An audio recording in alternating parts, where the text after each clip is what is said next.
Vamos lá, né? Gravação aí do nosso estudo de caso, do meu primeiro estudo de caso. Mas vamos começar então. Sabemos que a Bíblia ela é uma coleção de vários textos, de vários livros de diferentes épocas, usados nas religiões judaica e também na religião cristã, que foi reunido em um cânon. É um produto aí dos anos 70, 80 depois de Cristo. Os livros individuais do Novo Testamento, eles podem ser datados com certa confiança entre o primeiro e o segundo século depois de Cristo.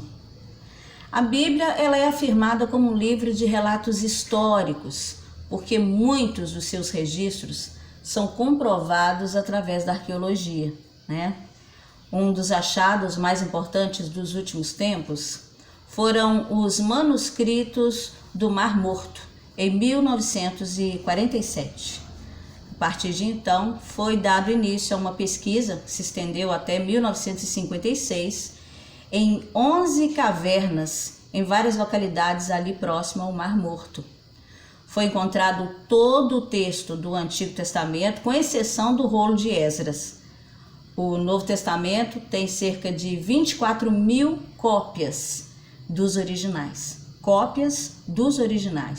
O que torna o Novo Testamento uma realidade literária. Na arqueologia, são várias as pedras encontradas que comprovam a veracidade da Bíblia. Comprovam, inclusive, em algumas delas, né, tem relato de nomes de patriarcas, de reis que passaram pela história de Israel. Mas o estudo de caso dessa vez traz o seguinte questionamento: como a Bíblia pode ser um livro atual? Pois bem, vamos lá então. No século XVIII, o iluminista francês Voltaire, ele disse como forma profética que dentro de 100 anos a Bíblia e o cristianismo seriam varridos da história, ou seja, varridos da existência, né? E passariam então simplesmente a fazer parte da história. Mas, segundo o teólogo e pastor batista, o Luiz Saião, depois de um tempo que o citado filósofo morreu, a sua casa foi comprada por uma associação de Bíblias que fez dali um depósito de Bíblias.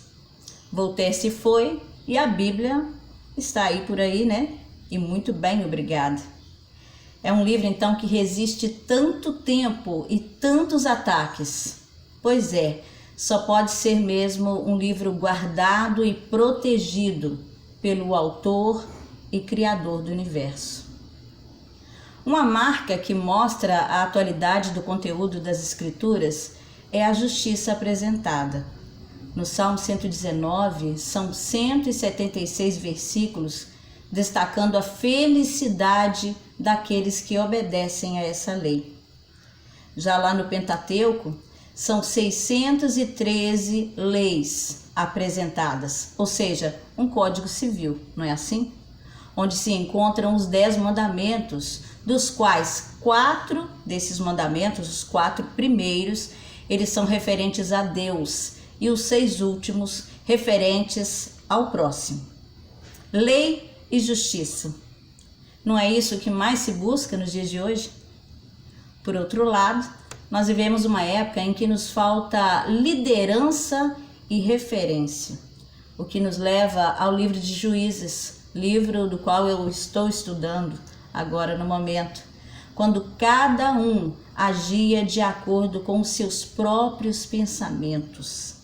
Não havia lei, não havia liderança, não havia compromisso com normas ou padrão a seguir. Uma sociedade desordenada. Isso não te lembra a atualidade? Questões ambientais também são apresentadas nas Escrituras.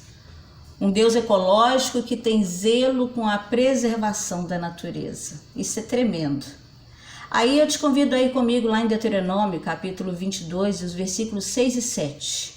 Lá está dizendo assim: quando encontrares pelo caminho um ninho de ave numa árvore ou no chão, com passarinhos ou ovos, e a mãe posta sobre os passarinhos ou sobre os ovos, Não tomarás a mãe com os filhotes, deixarás ir livremente a mãe, e os filhotes tomarás para ti, para que te vá bem e para que prolongues os teus dias.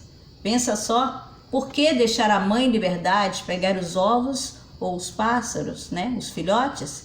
Porque essa mãe, ela pode estar gerando outros filhos, e assim a natureza segue o seu rumo. Já em Levítico 25, 3 e 4, está dizendo assim: 6 anos semearás a tua terra, e 6 anos podarás a tua vinha, e colherás os teus frutos. Porém, ao 7º ano, haverá sábado de descanso para a terra, um sábado ao Senhor. Não semearás o teu campo, nem podarás a tua vinha. Está falando sobre o quê? O ano sabático. Ele devia ser feito de 7 em 7 anos, ou seja, 6 anos de cultivo da terra, e o 7º é dedicado ao descanso e recuperação desta terra. Então, um Deus ecológico que se preocupava e que se preocupa também com as questões da natureza, um assunto muito atual, muito atual. Recentemente aí tem toda essa polêmica levantada pela queimada da Amazônia. Então, assim, é um assunto que está muito atual. E a Bíblia fala também sobre os cuidados com a natureza. Enfim, a Bíblia é um livro que fala sobre a família, sobre a saúde, sociedade, e fala também de compaixão. O seu maior exemplo e principal personagem, que foi Jesus Cristo, nos deixou a lição que a sociedade dos dias de hoje não tem enxergado.